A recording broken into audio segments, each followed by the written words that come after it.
चुड़ैल की बांसुरी। एक सुहाना सा दिन होता है और मगन, रामलाला, चंदन, राजन, तपन और गोलू के पापा गांव के बरगद के पेड़ के नीचे बैठकर अपनी शाम की गपशप कर रहे हैं। अरे रामलाला और चंदन, तुम्हारी फसल कैसी चल रही है इस साल? अरे बंधु क्या बताएं, बारिश ने तो परेशान कर रखा है। सही बात, बारिश की कमी ने दिमाग खराब कर दिया है। सरपंच गांव वालों के लिए एक खबर लेकर आता है। अच्छा मेरे गांव के भाइयों, सुनो जरा।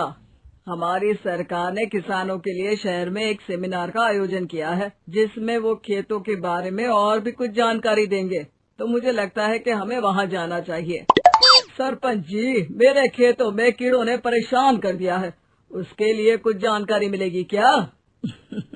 बिल्कुल, तुम्हारे खेतों के बारे में तुम्हें सारी जानकारी देंगे वो लोग। तुम तीनों को जाना चाहिए, बहुत फायदा होगा तुम्हें उससे।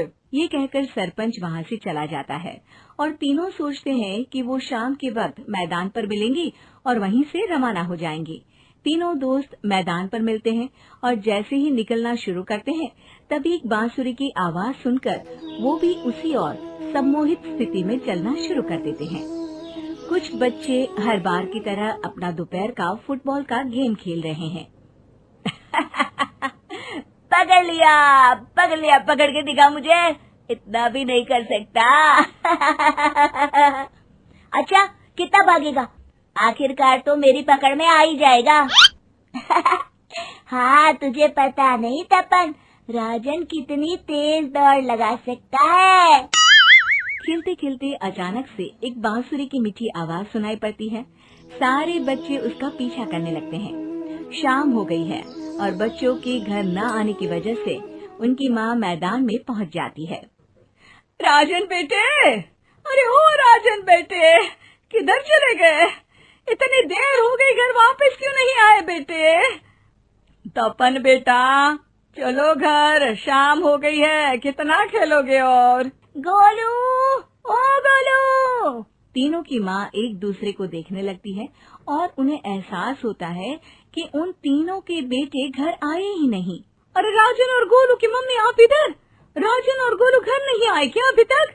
नहीं तो दोपहर में राजन मुझे बताकर गया था कि वो तपन और गोलू के साथ खेलने जा रहा है। मैंने सुना है कि गांव में एक चुड़ैल घूम रही है, कहीं वही तो नहीं ले गई ना हमारे बच्चों को? ऐसा कुछ नहीं हुआ होगा, हम तीनों अलग अलग जगह ढूंढते हैं, इधर ही खेल रहे होंगे तीनों बच्चे। ये कहकर तीनों बच्चों की माएं उन्हें ढूंढने निकल गई। बहुत देर हो गई और फिर भी तीनों बच्चे मिले नहीं। तीनों की माएं मैदान पर फिर से मिलती हैं। सुनिए जी, ये तीनों मिल ही नहीं रहे हैं और मेरे दिमाग में बहुत बुरे बुरे ख्याल आ रहे हैं। आप चिंता मत कीजिए, हम सरपंच से जाकर बात करते हैं, वो हमारी मदद करेंगे। गोलू की माँ सही कह रही हो, चलो चलते हैं। एक उम्मीद की आशा लेकर तीनों अपने बेटों की फिक्र में सरपंच के घर जा पहुंचती है। सरपंच अपनी शाम की चाय पी रहे हैं और अखबार पढ़ रहे हैं।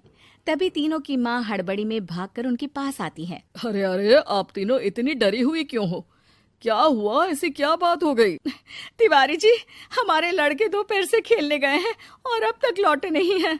हमने उन्हें सब जगह ढूंढा, लेकिन हमें वो मिले ही नहीं, इसीलिए हम भागकर आपके पास आ गए।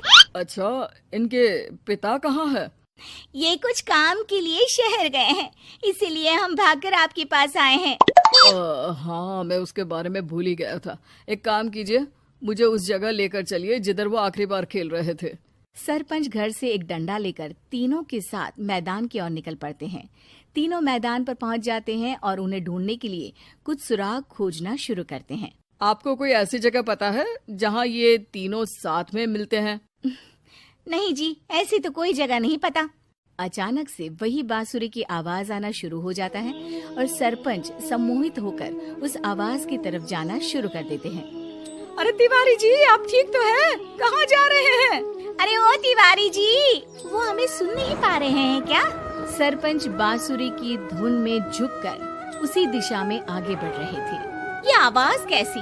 ऐसा लग रहा है कि कोई बांसुरी बजा रहा हो। हाँ, सरपंच जी भी उसी दिशा में जा रहे हैं। सरपंच का पीछा कर तीनों मैदान के टूटे हुए बंगले पर पहुंच गए और सरपंच के पीछे दरवाजे के अंदर घुस गए। तीनों बंगले के अंदर झांकते हैं तो देखते हैं कि बहुत अच्छे से संभाला गया है बंगला। उतने में एक हंसी की आवाज आती है।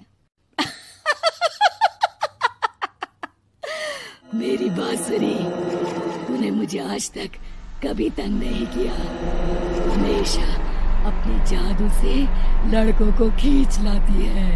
ये बोलते ही राजन की माँ को तीनों बच्चे और उनके पिता वहाँ चुड़ैल के पास लेटे हुए दिखते हैं। अरे वो देखो गोलू के पापा। अरे रे। अरे गोलू की माँ, अब चुप रहिए ना जरा। उस चुड़ैल ने देख लिया तो हम भी फंस जाएंगे। इन्हें बचाएगा कौन? लगता है ये शहर गए ही नहीं और इस चुड़ैल ने इन सबको भी यहीं बुला लिया है। अब हमें इन्हें छुड़ाना होगा। एक काम करते हैं। राजन की मम्मी गोलू और तपन की मम्मी को एक प्लान बताती है। बिल्कुल सही कह रही हो राजन की मम्मी। चलो आज इस चुड़ैल को मजा चखाते हैं। तीनों माएं अपने छुपने की जगह से बाहर निकलती हैं और एक्टिंग करना शुरू कर देती है। ये तो बढ़िया है। अब इसका असर औरतों पर भी हो रहा है। वाह जी वाह। तीनों माएं चुड़ैल की थोड़ा करीब आती हैं। राजन और गोलू की माँ चुड़ैल को पकड़ लेते हैं और तपन की माँ बांसुरी हाथ से पकड़कर तोड़ देती है। अरे पागल औरत, ये क्या कर दिया? मेरी बांसुरी को तोड़ दिया। अब मेरी शक्तियाँ खत्म हो जाएगी। तुम्हें तो अरे तुझे क्या लगा चुड़ैल कहीं की हमारे बच्चों को और पतियों को हाथ लगाएगी तू? बांसुरी टूटने की वजह से चुड़ैल खाक होकर गायब हो जाती है और सारे लोगों की आंख खुल जाती है। सब अपने परिवार को लेकर उस बंगले से बाहर निकल जाते हैं। कहते हैं ना, नारी